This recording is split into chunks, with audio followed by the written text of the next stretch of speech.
Working Hands Radio.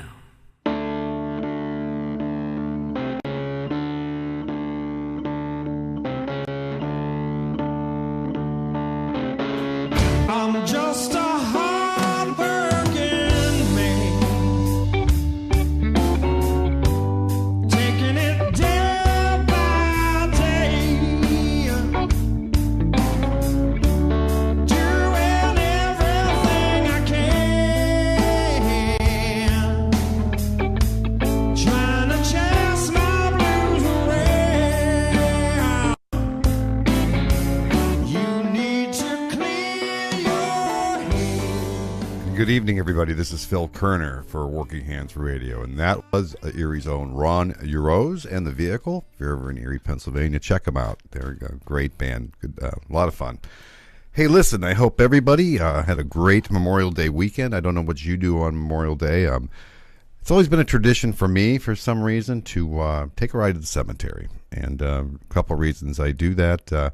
A, my parents are buried there, and B, it's always nice to see the American flags. It's always stunning. And yesterday we took a little time to look at the different emblems on the flags, and there's a lot of World War IIs, as you would expect, and but we found a Korean War one, we found a, of course, Vietnam, and several World War One flags. Very impressive. It was really something. And I guess Memorial Day to me is always about not just remembering the fallen soldiers and the men and women who fought for our country, but it's also about remembering some people that may have passed on. So I hope you had a terrific weekend. You had some time with your family. I know we had some good weather here in Erie after our 200-inch snowfall we had this winter, so it's nice to see summer finally here. It felt like we had 7 winters this year. So welcome here. Welcome to Working Hands Radio. Again, I'm your host, the Tool and Die Guy, Phil Kerner. And in just a minute, we'll pop up the webcam. But as you know, we used to broadcast from WJET. We're doing it out of the Tool and Die Guy studios now. This is the place where I record all my videos and lessons for the toolanddieguy.com. So just a little bit about the program and get things started here. So first of all, I always like to, it was funny before we used to broadcast from the radio station, I'd always run a disclaimer saying the views expressed by the host of this program do not necessarily reflect the views of WJET or Connoisseur Media. And then they'd throw me on, right? So now that I'm here doing it myself, out of the studio at the house, of course, I like to say the views expressed here now are 100% mine. So nobody has to worry about that issue anymore. So back to Working Hands Radio. First of all, the first thing I like to do is what I call the roll call. Now, Howie's not in tonight, and as you know, last week we had Howie Herman here. He'll be back next week. He had a previous engagement with one of his kids tonight, some sort of a sports banquet, so he'll be back, but we always do the roll call. And if you're listening on Facebook tonight, please name your name and where you're listening from. We love to go through that, and it's a lot of fun to see how many people we reach. And, over the last 12 or 13 weeks, we've had some really good phone calls and some people check in from all over the country. And that's why we do this, right? That's the best part of this. So we'll put the toll-free number up. We'll get the conversation started. But the reason we're here, the purpose of this program, is to give a voice to you guys and gals out there who build stuff and work with your hands every day. Because when you call this program or comment on Facebook here, I can assure you that the guy that's at the other end of the line here works with his hands every day too. And I know what it feels like to have to hit that deadline. I know what it feels like to screw something up. We call it the sinker. You look at the part and you look at the print and you look at the part and you say, oh no, this isn't right. We all know the feeling, right? So I've been through that. So as I always say, we're pro-business here. We like manufacturing. And but we'd also like to say that we think people who build and make things for a living are some of the smartest folks we know. And building stuff is cool. So let's check out the webcam here. And let's see here. And there I am. Good evening, Facebook. Good evening. Let's see here. And again, because usually Howie does the social media, I'm going to try and do it here. We run about 15 seconds behind. So when you're seeing me live here, because of the stream and the feed, about 15 seconds behind. So when I do look up, I'll try to maybe look at social media during the breaks. But please check in. Please check in and let us know where you're listening from tonight. So a couple headlines tonight. Let's see. Let's get to the headlines. Well, breaking news this afternoon. Big breaking news. Roseanne got axed today. Did you guys hear about that? No, I really don't care. You know, I'm not a big Roseanne fan, Roseanne hater, but she's crazy, right? She's, as they say now, I guess, cray-cray, or just cray. I don't know if anybody's shocked, but boy, I don't know what the deal is with Twitter. I don't have a Twitter account. I don't know if you guys do, but I don't do Twitter. But every time I see quotes from Twitter when I'm reading online, it just looks like a place where people just go to fight and gang up on people. So I've been on the internet for about 8 years myself doing business and things like that, and the internet can get really nasty really fast, and it appears that Twitter's that way on steroids. So what's her name? Roseanne tweeted something pretty bad. You know, it wasn't even funny. It was pretty racial, really tinged, and so they canceled their whole show, which was a hit, I guess. And the sad part about that is, of course, because of her not thinking, probably about, 200 people lost their jobs today because, you got the production guys, you got the writers, you got the camera guys, you got the audio guys. It's a lot. So that's all toast. So nobody needs to comment on Roseanne, but that is today's breaking story. So a couple things. One of the things I like to do when we get started here is go through some headlines. And, this was a sad one for me. And I've always enjoyed photography. And once my kids started being born back in the early 80s, I really got into it. And back then it was 35 millimeter. There were no digital cameras, right? And you learned to get good at photography pretty quickly because it was a great business, right? You think about the camera store. Well, we go in there and buy a roll of film for $5 or $6, right? Then we go back in and spend $7 or $8 to get it developed. And if you had the thing set wrong, your camera pictures were all black. Ugh, right? So there's $12 down the drain. So you learn to get pretty good at it, right? And 35 millimeter was a really great medium. Well, with place in town, we used to buy everything that was called Van Tile Photo. And, they've just been struggling, right? Between Amazon, digital, towards the end there was only a handful of boxes of film on the counter because nobody the diehards do film anymore. I think some of the schools might do it to teach it. So I saw this headline and I felt really bad. And it's, I'll hold this up here. Photo finish. And that's a picture of their last day there at the store. And those guys are very knowledgeable. And I tried to buy as much as I could there. The lamps that I use here tonight to light up the set here were purchased at Van Tile. So I guess there'll always be that. And over to my right here, I've got several old 35 millimeter cameras that I don't use anymore, all bought from Van Tiles. But remember, back in the 80s, there was no digital, and there was no Amazon, there was no Best Buy. So the camera stores did really well, and that was our last one. So the good news for Van Tile, Erie was a satellite for them down in Meadville, about 45 minutes south of here. They still have their headquarters, and they're going to try and keep that going. So good luck to the Van Tile family, and thanks for, I guess it's very funny to say this, but thanks for the memories, because these people printed off a lot of memories for me and of my kids and the thousands of pictures you take when you're a new dad. I wonder if you guys remember that. So last headline I have for you is this one. Now, this is an interesting story. I'll hold it up here. It says Meadowbrook Dairy to close. Now, bear with me here. I know that sounds like a very local story, and it is, but I was reading this the other night, and this is a week or so old too, but I put these things aside for the program in case I want to talk about things. And I have to say, I was reading this article that they're going to close. Now, Meadowbrook's been around Erie since the 1930s, and they're a very successful dairy, and they produced a lot of milk. All the milk in this area was from Meadowbrook. Well, then, of course, there were some byproducts of that. They made some really good, we call chip dip around here. You put your onion dip, French onion dip, and it's actually called, the name of it's actually called Hell of a Good Dip, and it's the best French onion dip I've ever had. So anyways, they were so successful at that, they built these convenience stores around town called Country Fair, and to sell their stuff, and they were convenience stores, and they always looked like a red barn, and they're still here. But anyways, that was a genius marketing thing too, because you felt like you're kind of going into some country fresh barn. It was just a convenience store, but it sold a lot of local products. Troyer Farms potato chips, they're gone, but Meadowbrook Dairy, right? So I'm reading this article, and 120 people work at the plant, and it's going to be done here very shortly. But Dean Foods bought it. Now here's the surprising part. Let's see. The expected closing comes about 6 weeks after Dean Foods informed more than 100 dairy farms in 8 states, including farms in Erie County, where we live here, that it would no longer be able to buy the milk they produced. A letter Dean Foods sent stated a milk-producing plant was opening in the region that would decrease our production in milk volume as milk volume is moved from our facility to this new plant. Well, here we go. Dean Foods didn't identify the new facility by name, but the plant in Fort Wayne, Indiana is being built by Walmart. Now, that kind of freaked me out. Now, I'm not on a crusade here about Walmart. And I know a lot of people really freak out about Walmart. And I try to really, whenever I can, go to the smaller stores, if they're still available, right?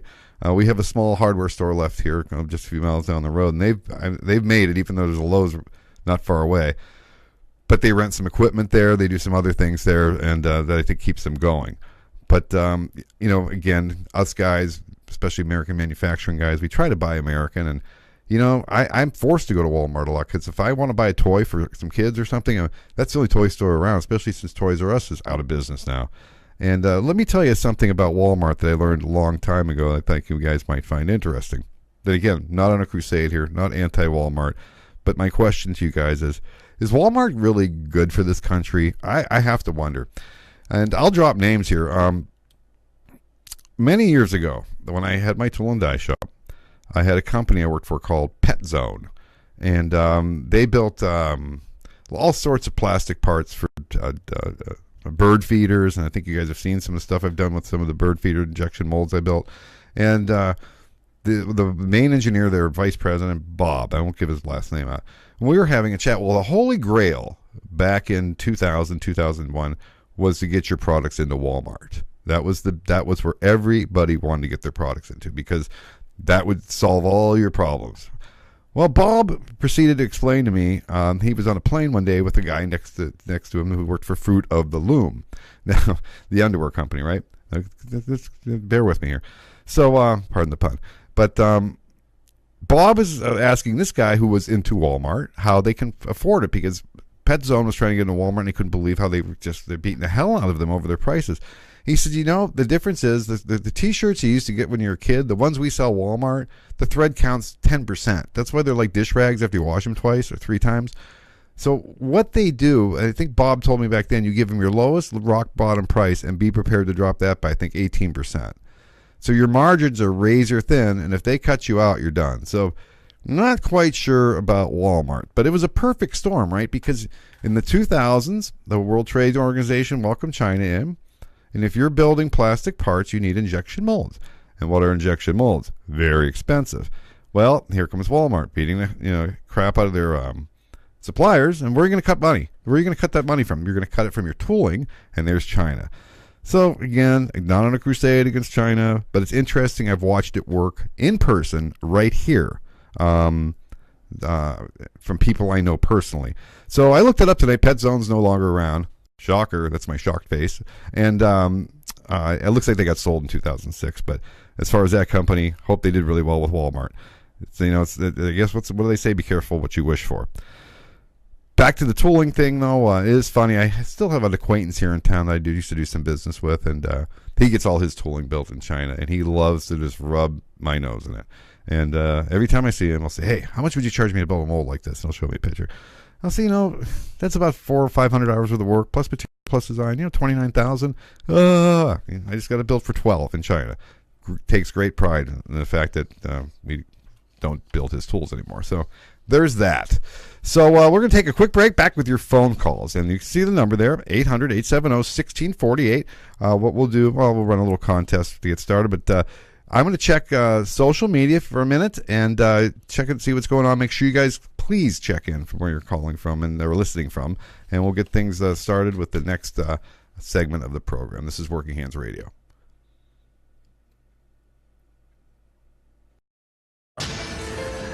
Hi folks, this is Phil Koerner for Working Hands Radio. Let's face it, the last 10 years or so has been one tough ride for American manufacturing. Well, this sponsor of Working Hands Radio has managed to not only get through the last 10 years, but just celebrated their 50th year in business in 2017. Folks, I've been doing this for a long time, and I have to tell you, I've never seen a shop that jumps through more hoops to keep their customers satisfied than Industrial Sales and Manufacturing right here in Erie, Pennsylvania. With over $30 million in equipment on the shop floor, No job is too simple, no job is too complex for ISM. CNC milling and turning, robotic welding, laser cutting, plasma burning, assembly, and powder coating are all done under one roof, which gives ISM a big edge over many companies that might have to subcontract many of those operations out and lose control of the process. Industrial sales and manufacturing deals with some of the most demanding customers in the world and strives for continuous improvement on a daily basis. Built in Erie, found around the world. Give them a shot. ISMErie.com. You're listening Yeah, like all the time I'm listening. to the station that swings. This station really swings me. Swinging us sounds and music. Ooh, swingin'est, ringin'est. It's the station that swings. Ooh, like this station's really got me in orbit. There you have it. All right, so let's keep going here. Again, this is Phil Koerner, the Tool and Die Guy, in section 2 of the program. All right, I know it's kind of a quiet night out there, and that makes sense. A lot of people traveling for the holidays, but again, what we're going to do is the same thing as last week. Now, you see there's a beautiful, beautiful 800 number up there, 800-870-1648. And I saw, quickly perusing the Facebook comments there, that somebody said they are an evil corporation. And that's pretty strong. If you want to pick up the phone and talk about it a little bit, people can't see you. Just because you can see me, people won't be able to see you. So pick up the phone. The number again, 800-870-1648. And tonight we have another lovely prize here. This lovely industrial sales hat. They're very nice. I think they retail for, $200. What was that? It was either $200 or $20. But really nice hat. And we mail them out the very next morning. So if you'd like to be the first caller tonight, at 800-870-1648. If you want to talk a little bit about your experience with Walmart or what you think, we're here. And we've got everything patched in and ready to go. So that lovely hat, it could be worth $200. Could be yours very shortly. So we kind of covered the Walmart thing. So last night, I posted something. I posted a video. And this is a promotional video that would be on the air tonight. And I talked a little bit about cars. And I don't know what made me think of it. Maybe it was Memorial Day, just thinking about it. And, I remember back in the 70s, I turned 16 in 1976. And we were really independent back then. My parents didn't get us cars, right? We had to figure it out. So either, the first 6 months, you borrow your parents' car and you realize that's a pain. So it's time to buy your own car. Well, I don't know how it is where you live. But back then in Erie, Pennsylvania, for $200, any car that was running and inspected, we have a state inspection here. And as long as that car was running and inspected, it was $200. Well, some were better than others. Let's just say that. And I ended up as kind of a Chevy guy, and not that I didn't like Fords or Chryslers, but the thing I learned pretty quickly with the Chevys is that the parts were interchangeable. From 1956 to 1972, I think the engine mounts were the same. A lot of the small block parts were interchangeable.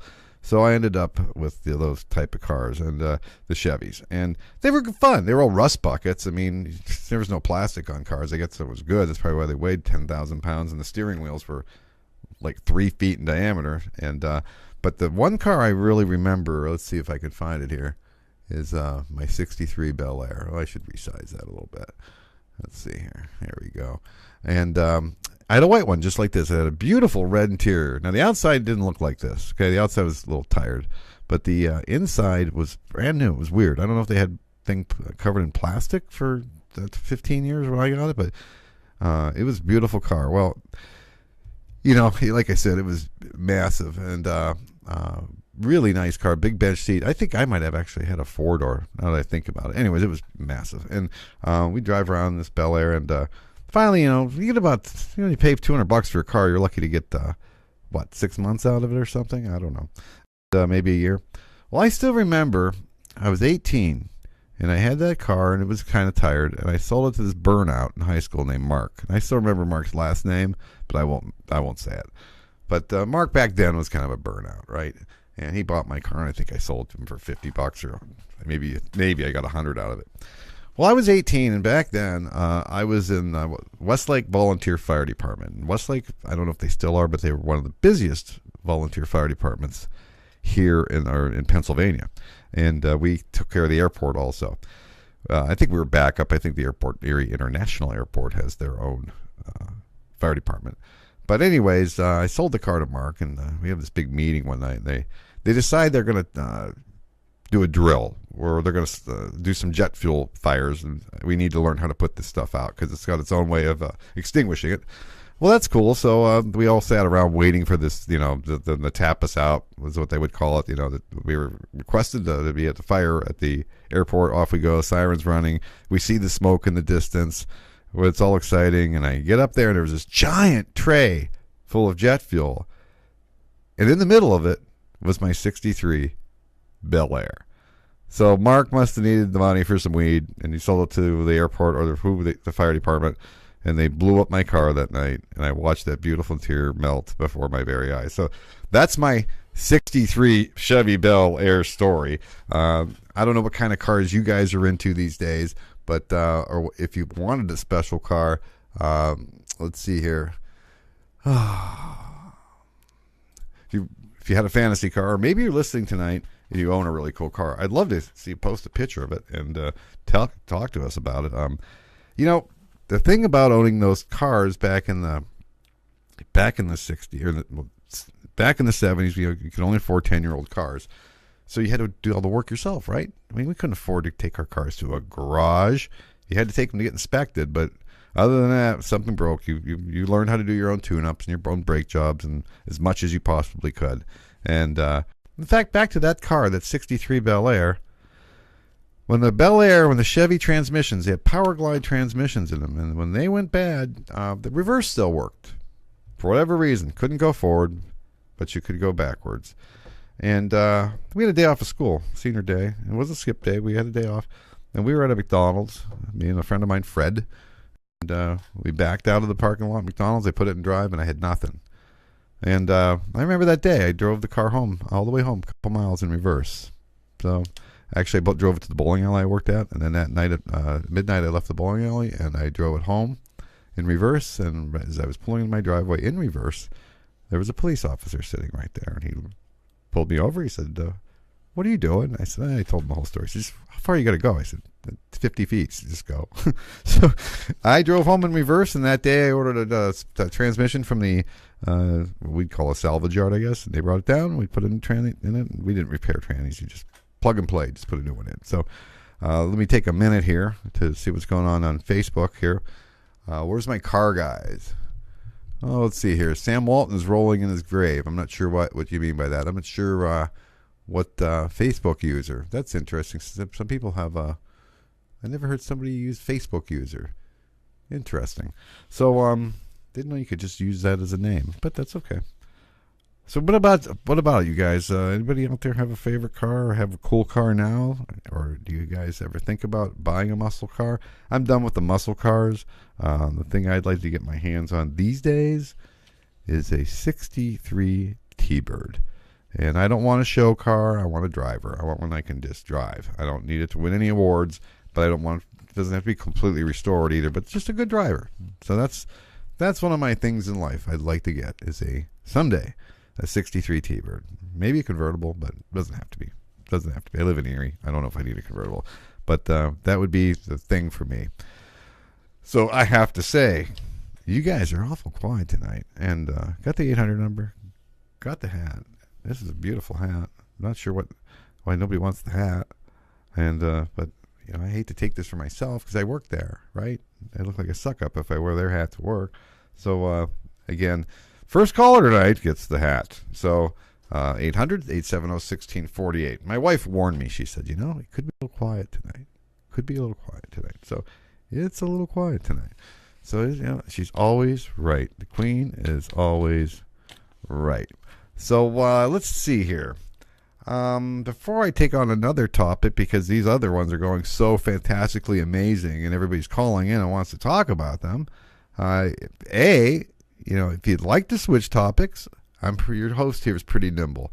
You want to go to politics? I need to get you guys wound up. How about that Donald Trump, huh? How about that Donald Trump? There you go. That should get some people wound up. How about that? Lock her up. Yeah, I'll go there. No, I won't. I'm not into that part of it, but I like President Trump. I don't agree with all the things he tweets, but I think he's got the deck a bit stacked against him right now, and I hope he does well, because I would never, ever cheer for the President of the United States to fail. Didn't do it with Clinton, didn't do it with Obama, and I'm not going to do it with Mr. President. So, anyways, all right, it's I've got 7:26, and again, this is Working Hands Radio. I'm Phil Koerner, and it is we can make this an open phone line conversation if you've got something that's on your mind.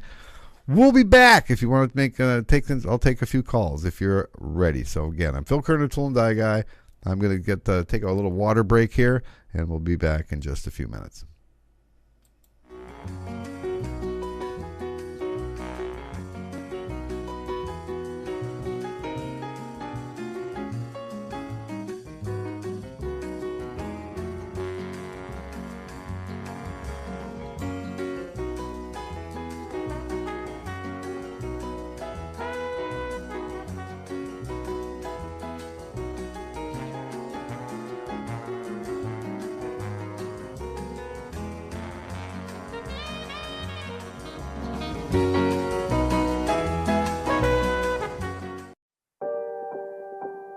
Do you like building things?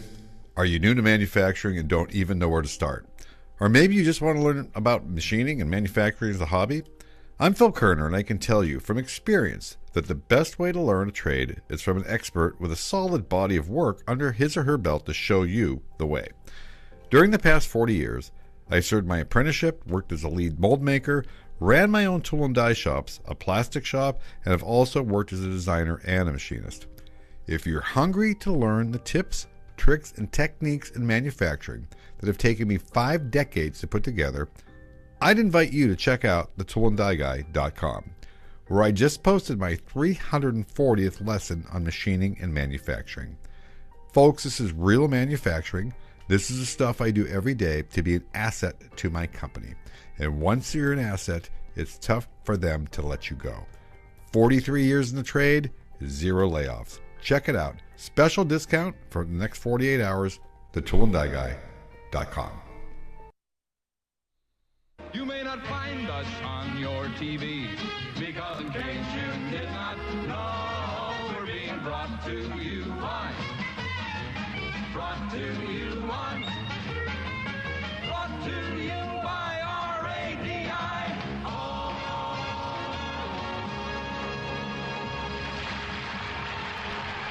And the crowd goes wild. The crowd is going wild here at the studios of the Tool and Die Guy studios here in Erie, Pennsylvania. Got a lot of people down here tonight. Actually, while we were gone, I took just a minute and started a funeral home business. It's quiet enough here. Come bring it. Go ahead, put it right down at the bottom there. It's not too bad. No, it's an old person. It won't take too long to do. So I know some people in the funeral business, and I made a few calls. So, so we could be the Working Hands Radio funeral home tonight. Awesome. So let's go back. You can see me again. Let's see. That's always there I am. Welcome, Earthlings. All right. So my wife just texted me. She says, you're hanging in there. Well, this is a one-man show tonight. I can tell you that. Without Howie to chat with, and it's got a lot of material, but I don't want to blow it all on one program here, right? So we talked a little bit about cars, and to be honest with you, I was chatting with actually one of my brother-in-laws the other day, and he's a big yoga guy here in town, and he's excellent at what he does. But Mike is actually doing he's starting a podcast, and I think it's called the Curious Curator. And anyways, Mike's a well-read guy, and he's actually working with a web guy, and they're trying to figure out how they're going to host it. And there's a lot that goes into this, right? And he actually came down in the studio the other day, and he was like freaking out. He couldn't believe we'd created this down here, and it's pretty cool what we did do down here. But it was interesting to talk to Mike about his podcast, because he does about a half an hour, and what he does is, as I always said, the podcasts, they're really much more meant for downloading and listening to later, right? Because they're not live.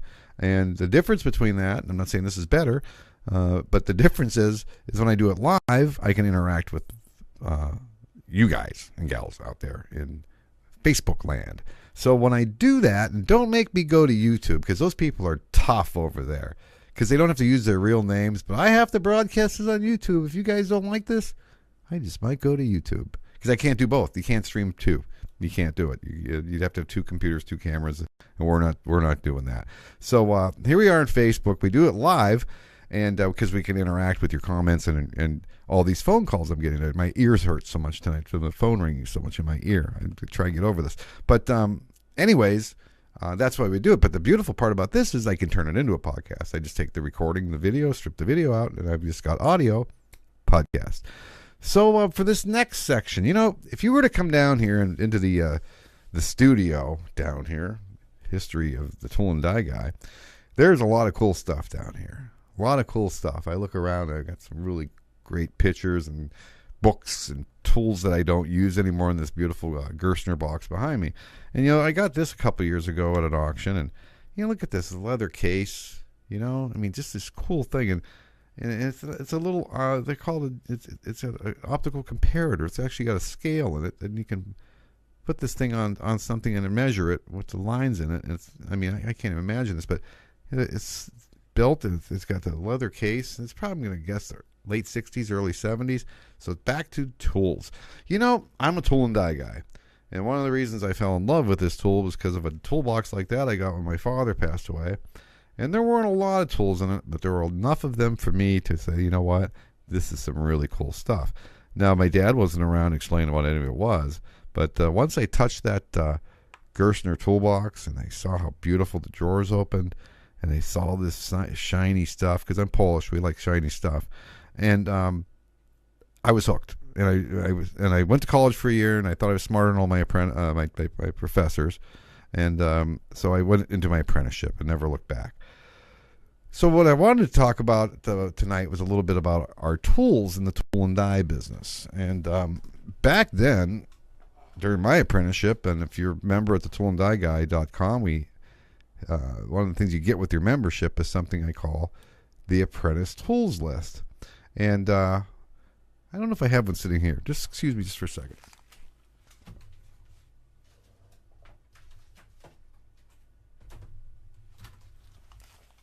Nope, don't have one right in front of me. Anyways, they'd go around shop if you're an apprentice, and every 6 months we had a list of tools they wanted us to have. And not wanted, demanded we owned.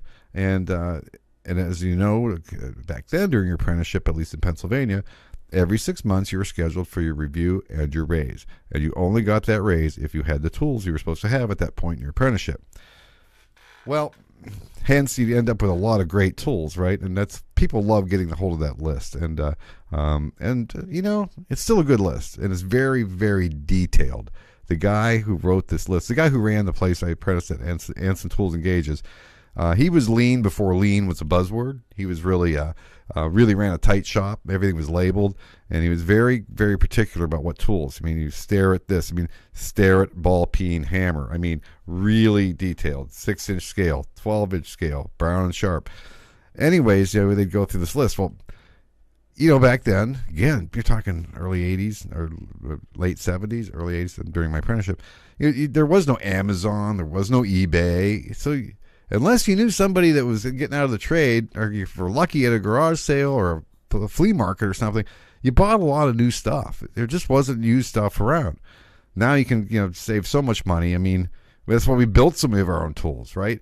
A pair of 1, 2, 3 blocks from Brown and Sharp. I looked them up the other day. Parallels from Brown and Sharp, a small set, it was like $600 or something.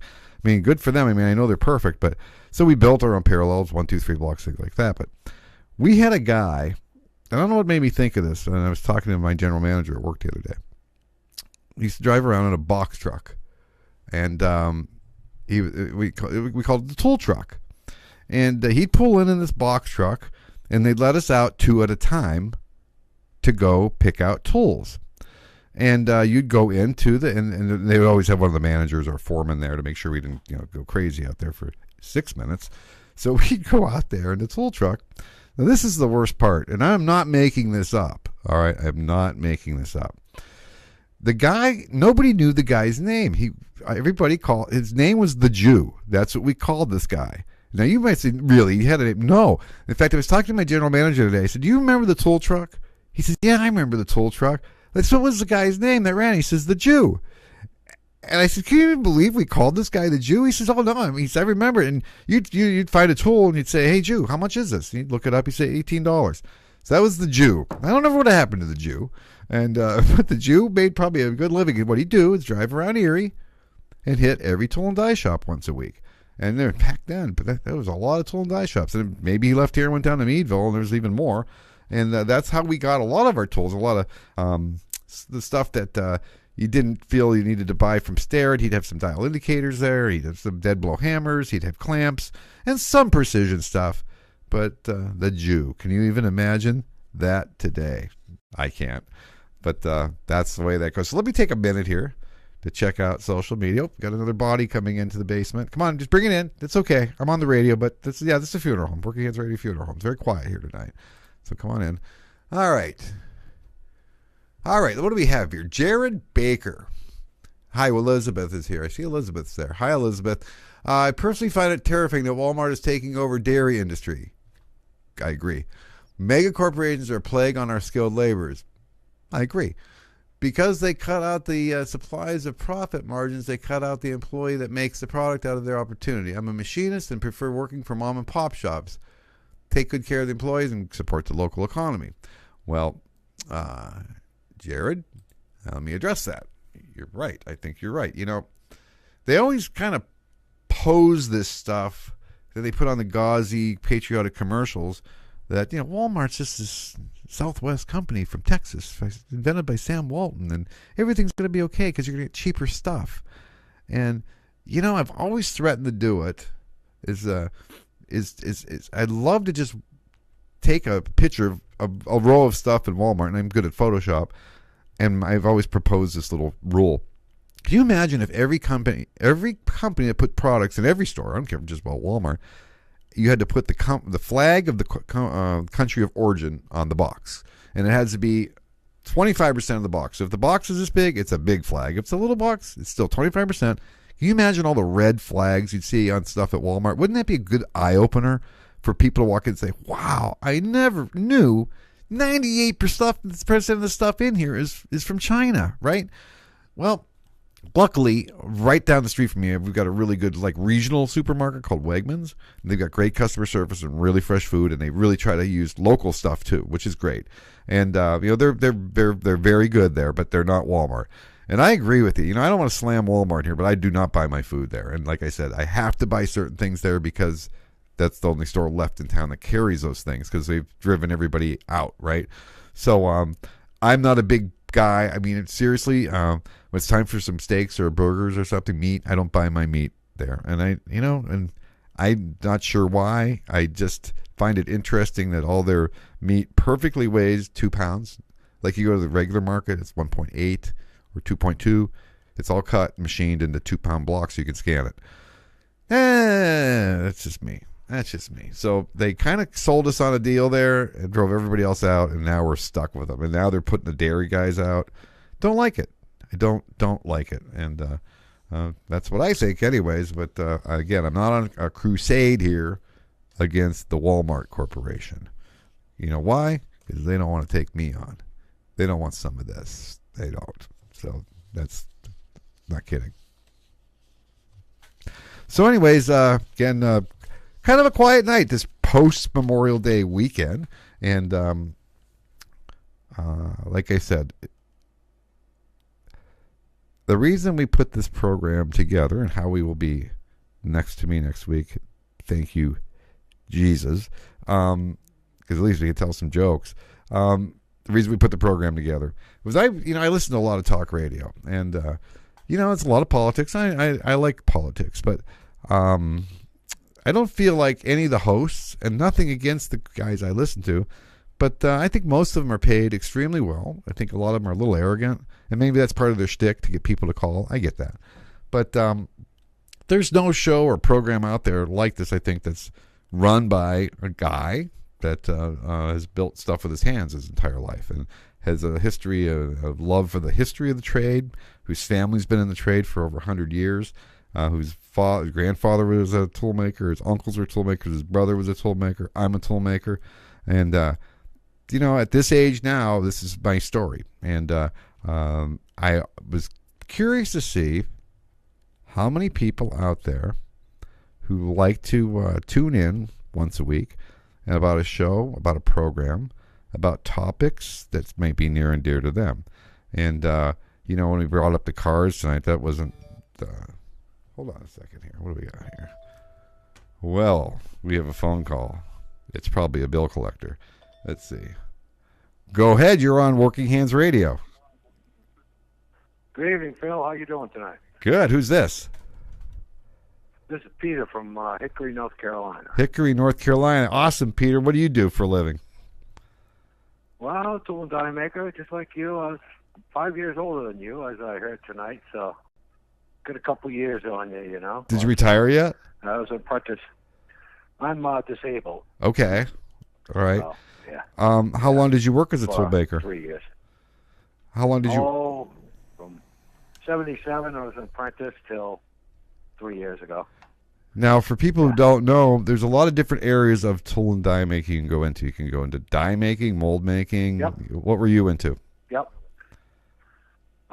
Progressive tools. Progressive dies. Those are pretty... I never worked on those. And those are usually quite critical, aren't they? Well, when I first started the place I was working at, we were making little contacts for IBM, which is the end of your plugs, little tiny things in the gold plated and left on the reels but you're talking, tenth tolerance and carbide. That's high speed, 1,500 strokes a minute, and rooms that would, soundproof rooms, and can't even see them move, they go so fast. I've never had the opportunity. That's the same thing as a ribbon die. Same thing. They call them ribbon dies sometimes. Pretty much. They left in the coils, and then they go through the plating process, and they come back and they cut them off and all that stuff. So you're working with very hard materials. Now, back then, you think about that. So you're 5 years older than me. So you started your apprenticeship mid-70s. Yep. Okay. And do you remember all the math you had to take and all the night school? Did they make you do that down there? Oh yeah. Well, I'm from Massachusetts originally. Okay. So all right. Is that where you apprenticed? The jewelry industries were. Well, yeah. No, I apprenticed in the electronics, then I went into the jewelry industry. Yeah. After 3 years as an apprentice, I doubled my pay up to $4 an hour. Right. Do you remember? Do you remember what you started at?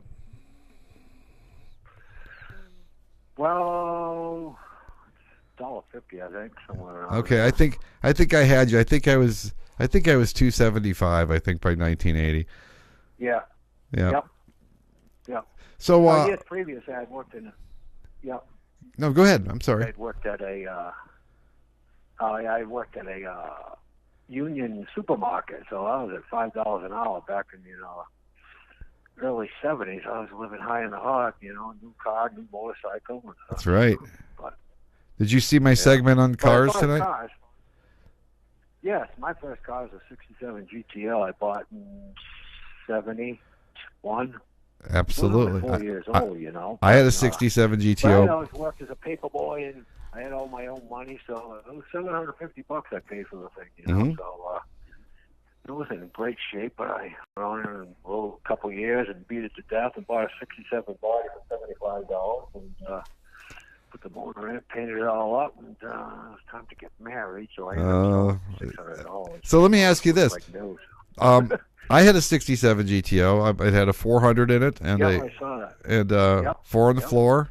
It was a pretty fun car, and I can't remember. I think I paid a little bit of money for that. It was one of my nicer cars. I bought that just before I graduated from high school. But so have you been a car guy all your life? Then do you still work on them, or do you not anymore? Oh yeah, pretty much, yeah.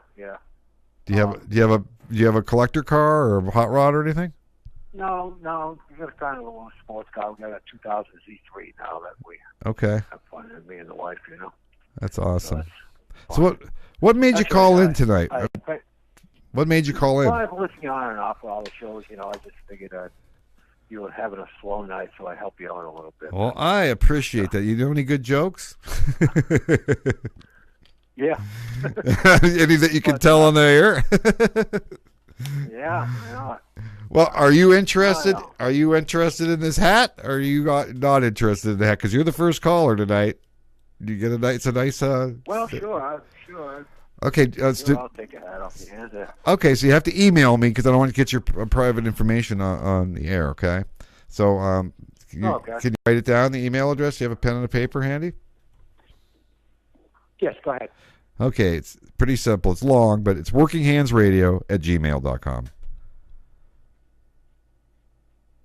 Yep. And just remind me of your name, give me your address, and I'll go out tomorrow morning. Okay, very good. Well, hey, thanks for your call. I appreciate it. Okay, no problem. I appreciate it. I hope you'll tune in more often, and don't be afraid to call in, okay? All right, I was just going to mention something. Go ahead. That, when I was an apprentice, I did all the irregular stuff, the lathes and mills and all that stuff, grinding, jig boring, and then I went into EDM. Well, we had one of the first wire EDMs at the time that they had gotten, and so I carried that on through my whole tool making career. A wire EDM. I did that. I'd take a print from start to finish, the whole 9 yards. So that treated me well over the years. I really enjoyed that. Well, first wire EDM, you're talking. Excuse me. Go ahead. Yeah, the first wire EDM. It was of course computer control, but the computers didn't have a screen or nothing. You're typing in, and you had a plotter and all this stuff. So it's quite a ways back. And printed it all up in a heat transfer tape or whatever you want to call it. Right. People today couldn't even imagine the machinery we were building precision dies and molds with back in the 70s. Oh, yeah. I mean, we were lucky to have a readout. Remember those days? Oh, yeah. Yes. Oh, yeah. You just had to look at your dials. Oh, reminiscing, memory lane. Do you know what lead frames are? No. Never heard that? That's back in the, it held a computer chip anyway, so it was about 1 inch square and had all these leads that would go into the center, and they were all pierced away and everything, but probably 70 leads that would all enter into the center, And they used to hand grind all those, on a grinder, and it was 100 to 1 magnification right there in the screen and everything, And so the wire EDM took that tool from 2 years to build down to 2 months. I can imagine. I can believe it. Yeah. I can believe it. Yeah. Hey, here's a question for you. Since you were doing such high tolerance work, did you obviously use a lot of surface grinders, right? A lot of what? A lot of surface grinders. Yes. What was the machine of choice for you? We have a debate up in Erie, PA. There's the Herrigs, the Mitsuis, and the Okamotos. Well, we had Brown and Sharps at the okay. For us. Those are pretty sweet. Yeah. Herrigs are very nice too, of course. Mm-hmm. Yeah. But well, thanks for helping me out tonight. Oh, no problem. You can be my guest host next week. Good luck to you. Yeah. I appreciate it. But make sure you tune in. Again, my wife warned me. She said it could be kind of slow tonight. It's the day after Memorial Day, and so she noticed social media was kind of slow tonight too. So thank you. Maybe don't forget to email me or get your lovely hat out first thing in the morning. Okay, great. All right, thanks. Have a good night. All right. You too. All right. Well, we've proven one thing. The 800 number works. That's a good thing. Baby steps. When I used to do this on the radio, I had a sound guy. And the only thing I get worried about before this program is 2 things. No phone calls. And the second thing I get worried about is screwing up the sound. Because of the way I run it through the computer and things, sometimes I get nervous that I can hear myself, but you guys can't. But it sounds like everything's going smoothly tonight. So as you noticed, we've spared no expense with the jingles that we're rolling in here. And let's take one more drink time here. I don't want to do the Rubio, I call it. We don't want to suck on the bowl of water in front of this international audience because that would be bad taste. So let's take just a minute here. I'll be right back. This is Working Hands Radio. I'm Phil Kerr. Hi, folks. This is Phil Koerner for Working Hands Radio. Let's face it, the last 10 years or so has been one tough ride for American manufacturing. Well, this sponsor of Working Hands Radio has managed to not only get through the last 10 years, but just celebrated their 50th year in business in 2017. Folks, I've been doing this for a long time, and I have to tell you, I've never seen a shop that jumps through more hoops to keep their customers satisfied than industrial sales and manufacturing right here in Erie, Pennsylvania. With over $30 million in equipment on the shop floor, no job is too simple, no job is too complex for ISM. CNC milling and turning, robotic welding, laser cutting, plasma burning, assembly, and powder coating are all done under one roof, which gives ISM a big edge over many companies that might have to subcontract many of those operations out and lose control of the process. Industrial sales and manufacturing deals with some of the most demanding customers in the world and strives for continuous improvement on a daily basis. Built in Erie, found around the world. Give them a shot. ISMErie.com. Do you like building things? Are you new to manufacturing and don't even know where to start? Or maybe you just want to learn about machining and manufacturing as a hobby? I'm Phil Koerner, and I can tell you from experience that the best way to learn a trade is from an expert with a solid body of work under his or her belt to show you the way. During the past 40 years, I served my apprenticeship, worked as a lead mold maker, ran my own tool and die shops, a plastic shop, and have also worked as a designer and a machinist. If you're hungry to learn the tips, tricks, and techniques in manufacturing that have taken me 5 decades to put together, I'd invite you to check out thetoolanddieguy.com, where I just posted my 340th lesson on machining and manufacturing. Folks, this is real manufacturing. This is the stuff I do every day to be an asset to my company. And once you're an asset, it's tough for them to let you go. 43 years in the trade, 0 layoffs. Check it out. Special discount for the next 48 hours, thetoolanddieguy.com.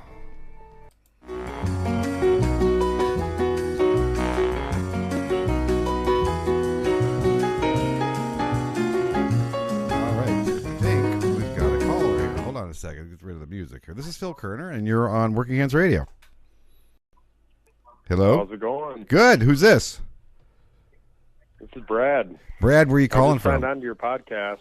Pardon me? I'm not really sure what the topic is, but I figured I would call in and chat about whatever. Well, you know, the topic is always, I usually set the outline up when we get started. Let me get the webcam back up here. Let's see here. There we go. I set the topic at the beginning of the night, but it's, you know, we're open here. But usually I talk about a few current events to get things going, and then we go into from there into a couple topics I've chosen for the night. Tonight we talked a little bit about Walmart and if they've been good for the country or not. And as I don't know if you heard the beginning of the program, but I'm not on a crusade here, not anti-Walmart, but yeah, we talked a little bit about that. Then the second topic tonight, we talked a little bit about cars and how we used to all work on our own cars back in the day because we couldn't afford to get them fixed anyways, so we did it ourselves. And it was a really great way to learn how to turn a wrench and some good basic skills for life. And then finally, the third topic tonight, we just talked a little bit about our tools and this tool and die makers, the tools we use. So I'm sorry, what did you say you do, Brad? I'm a 26-year-old. I do wire and I do sinker EDM. Okay, is this a mold shop? I was just about to call in and kind of change the subject and go towards the fact of all the young people my age who are going to college, racking up all this student debt, and taking jobs that are paying far less what I make. And I think it's a big problem that we don't have young people who want to get in the trade and they don't want to work with their hands and they want to go to college and get a degree and sit behind a computer their whole life. Well, and Brad, that's the purpose of that's what we call this Working Hands Radio, right? Yep. Big advocates for that, and there's a brainwashing a little bit going on now, and I don't blame some of these kids. I mean, and I'm sorry if I missed this. Where are you calling from, Brad? What city? I'm calling from Grand Rapids, Michigan. Okay. Now, around here, I think a lot of kids and a lot of families have been scared off of manufacturing by what they've seen kind of happen to all the tool and die shops, which were our best jobs here in Erie. And, there's just a shadow of that industry here now. So, Definitely. So, I can't blame. We have, Go ahead. My company, I actually work for a German company that's here in the U.S., but, we put ads out on Indeed and all these job sites for, $18 to $25 an hour, and they sit for months and we're even willing to train people, and nobody puts in resumes, nobody applies for it, even though training is provided.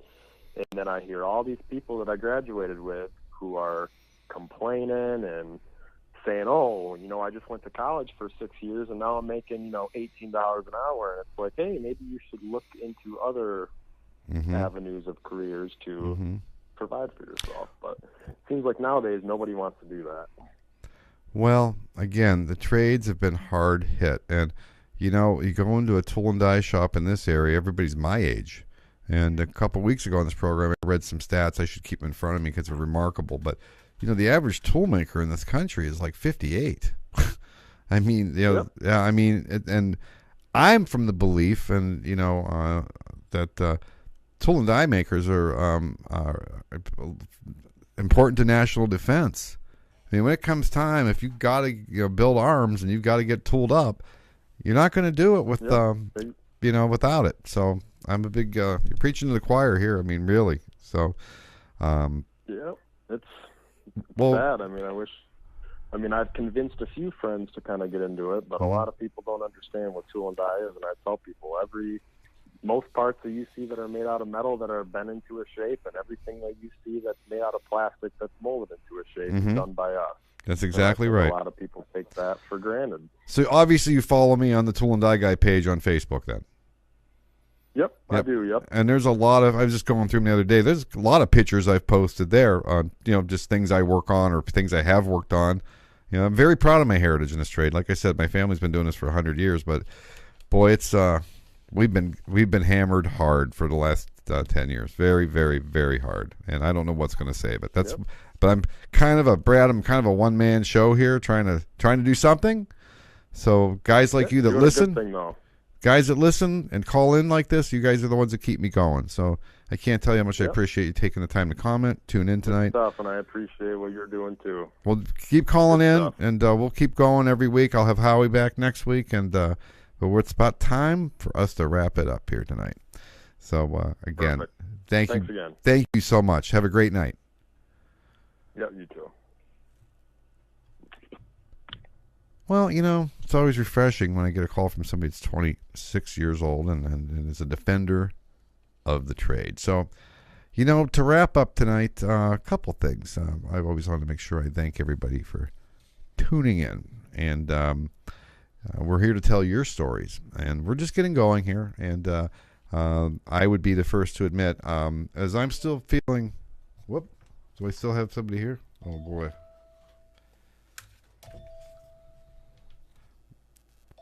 Very important. This is Working Hands Radio.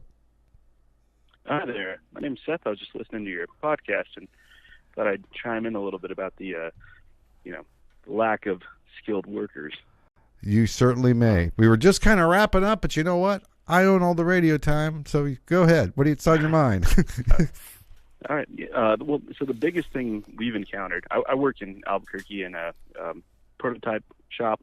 We do a lot of work for Department of Defense, Department of Energy, a lot of the labs out here, and a lot of stuff for I would say the government. So it's a lot of tight tolerance, hard materials, things that takes a lot of finesse and skill to kind of get the hang of. But we're getting young guys coming out of college, or trade school, I should say, and they're right off the bat, they're demanding, the type of wages that somebody would get for having 5-10 years of experience. And as soon as you tell them no, you're going to have to work your way up to that, they just walk straight out the door. Mm-hmm. And somebody's hiring them, but, with the amount of small shops in Albuquerque that have closed, it's like, where are these people going? Maybe they're switching trades, maybe they're doing something else, because personally I'm 34, and I'm one of the two youngest guys in our shop. I believe it. And how big is your shop? How big is the shop? We have 17 guys. Okay. So we're not a huge shop. No, that's a nice size. Production work. Yeah, it's short runs. Now, see, here in Erie, Pennsylvania, we used to have a couple big union shops that did very well for many, many years, and they've either left or they're on their way out. And those shops paid very, very well. I mean, they just did, and that's always the question. Where do they go next then? And they seem to go somewhere. I don't know if they move out of town, but we have trouble where I work also. Trying to get skilled people into the trade. So the reason, as I told Brad on the last call, is that I started this program. I realized when I owned my own shop back in the early 2000s, I wasn't getting calls for apprenticeships anymore, and that bothered me. And I was sounding the alarm bells even back then. Boy, if kids don't get into this trade, pretty soon there's not going to be a trade left. And again, you're 34, and again, as I said, and I just want to make an announcement here. A couple of people are trying to call in. We've only got the 1-800 number, so if you hear me talking, you can't call in because I'm on the phone with another caller. So as soon as I hang up with that caller, the line will be back open, and that's just the way it is right now. But I've never had to have people on hold before. Anyways, back to you. Did you guys used to have a lot of tool shops down there?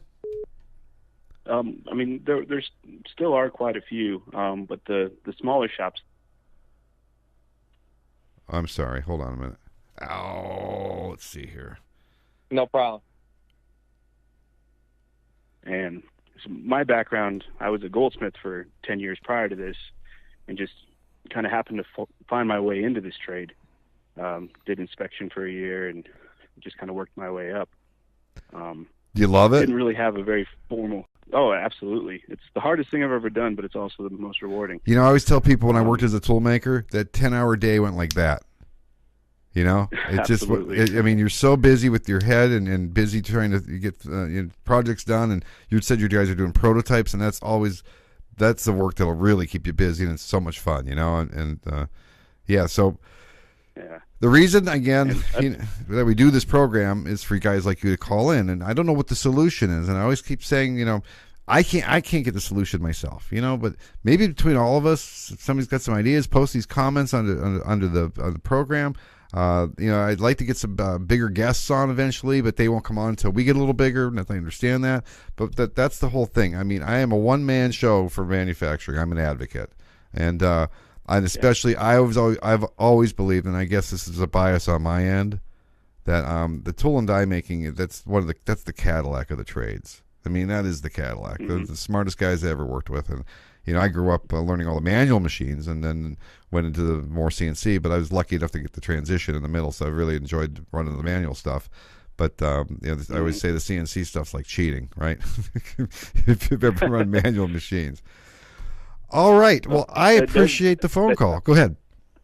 Well, sure. Oh, I was going to say that does bring up one interesting point. We've had some success with guys who have some basic experience in shops, but they're very computer savvy, and it's real easy for them to learn CAM, and some of them are doing very complex things, fourth axis, 5, 6, and it's just so easy for them to do it in a digital environment, and then we're able to kind of extrapolate that and help them build on the fundamental the tactile feel through the machine, the cutting that you're actually doing. Exactly. And that's been kind of our go-to, is training up these new guys who have the digital experience, but also with the little grassroots of the machining angles. What an end mill is actually doing, right?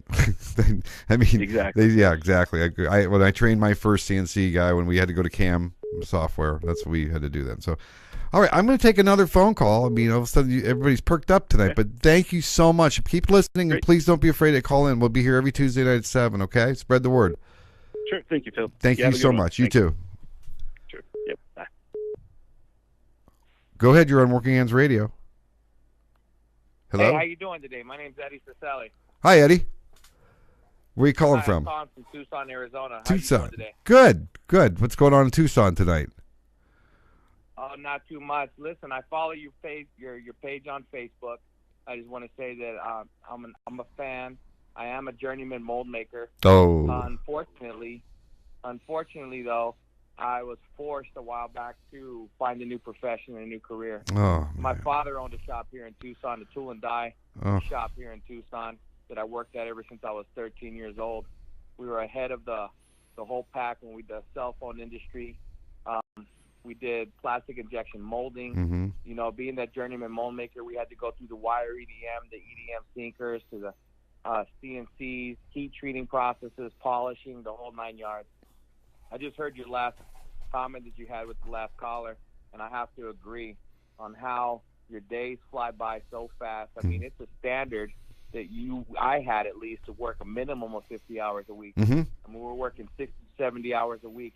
I mean, to be able to call home and let them know, you know, to talk to my wife when we were dating and then being married with her now for 17 years, with her 22 years, to say, I don't know when I'm going to come home. I'll come home when this project is done.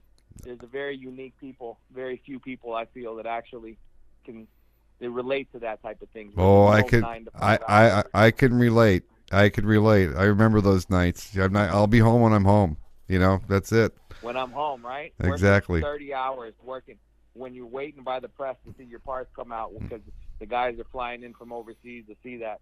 I mean, that I'm super excited and passionate on what you're doing right now. I think that it's amazing. It's awesome. We had an apprenticeship program. We went through. We brought mold makers up. Obviously, you had to acquire 8,000 hours, 4 hours of schooling. Yep. The same typical mold making deal, logging in your book, being accredited by the state and by the national recognitions. It's taken me overseas. I've opened a shop, a facility in Querétaro, Mexico, because manufacturing was leaving the United States and the third world countries where the cost of labors are cheaper, right? Right. You have these BRIC countries, Brazil, Russia, India, China, Korea, that are actually taking on these extra deals, but nobody, and I mean it, and I'm passionate about it, nobody can manufacture the way that we were doing it. I mean, the way that the U.S. has it, and it's a shame because I left, my father's company got bought out and by an aerospace company, and I ended up leaving, going to another manufacturing facility where I was operational manager, and just the tool and die guys, we just stand out. I just have to say that first and foremost. We stand out amongst the rest of the competition because of our work ethic. And the way we were trained. Because the way we're wired. Exactly. Wow, that's beautiful. And the way that, you know, and right now, to be honest with you, right now I work in the medical industry. I had a guy in the medical industry come up to me and ask me if I wanted an opportunity to sell medical implants for the largest medical distributor company in the country. So I'm in surgery rooms every single day. And you want to talk about accountability, being prepared, performing a process, having a work ethic.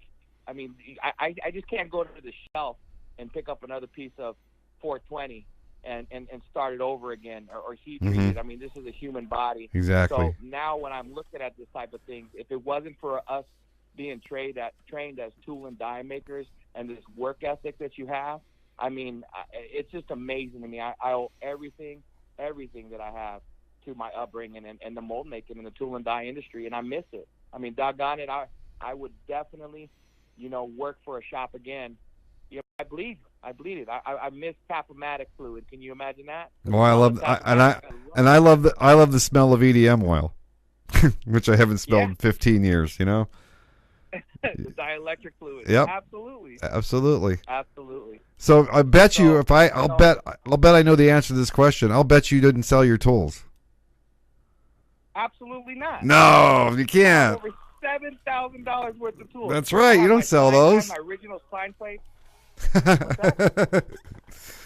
Awesome. I have my parallels that I made as I was an apprentice. Yep, still have mine. These are true flat. My grinding vices. Mm-hmm.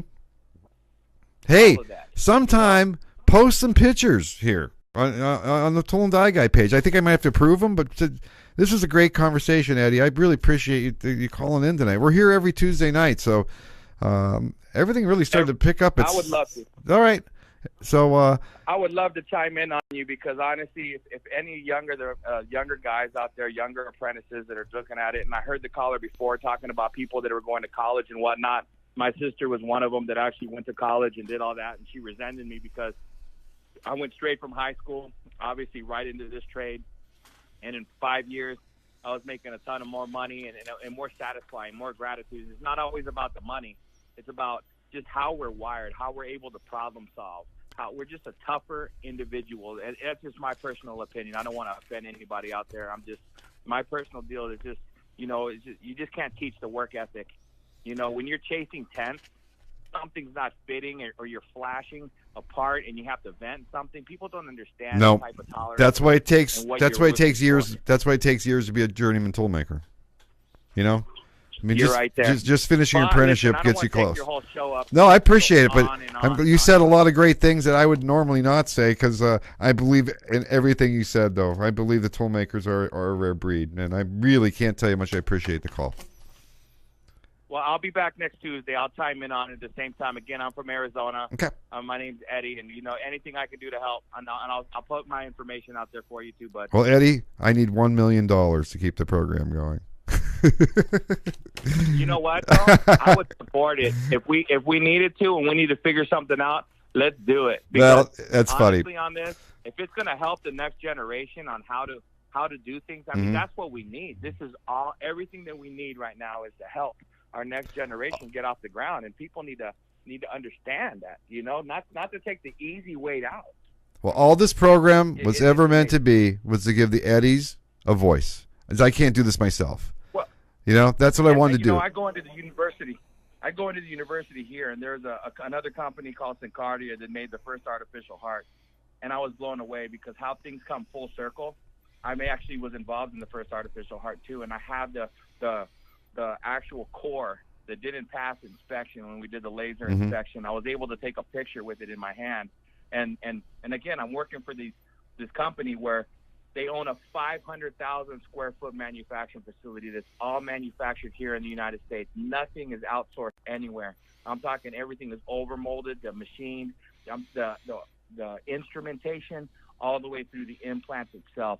And I'll tell you what, I'm trying to learn. My main goal is in the next 6 years to get as much knowledge as I can in the OR room so that I can lead that company in the new product design, because I was on the other end of rapid response, prototyping and doing things to be able to go full circle with this train and be able to let these people know what's working and what's not working and just take this industry to the next level. But it's actually going to save a bunch of jobs here in the United States because of what we do. Well, your enthusiasm is infectious. And just make sure you send me an email. You just send it to me at workinghandsradio@gmail.com. Just connect with me so we have our contact information. I really enjoyed talking to you. All right, man. You have a good afternoon. Thank you very much. You too. Thank you. Have a good night. All right. Goodbye. You too. Well, I guess I've never had to put somebody on hold before. I didn't know it would work, and it did. So, hey, we'll finish it up. We're running a little late tonight, but you know what? Because we're here, I can go as late as you want. Anybody else want to call? Anyone? All right. So as I told Eddie and I told Brad, we're here to tell your stories. That's why we created Working Hands Radio. And I'd like to thank my sponsor, ISM, that helps keep the expenses of the program and my time and keeping this going. There's some stuff we have to pay for, and that's much appreciated. And for those of you who enjoy the trade and may want to learn something, I think a lot of my listeners are pretty smart guys like Eddie. But if you ever want to check out the toolandieguy.com, about 340 lessons over there on everything I know. And we'll be right here next week at 7 p.m. with my guest host, again, or my co-host, I should say, Howie Herman. And again, thank you for tuning in. And my favorite, the ending, I always like to end with: a man who works with his hands is a laborer. A man who works with his hands and his brain is a craftsman.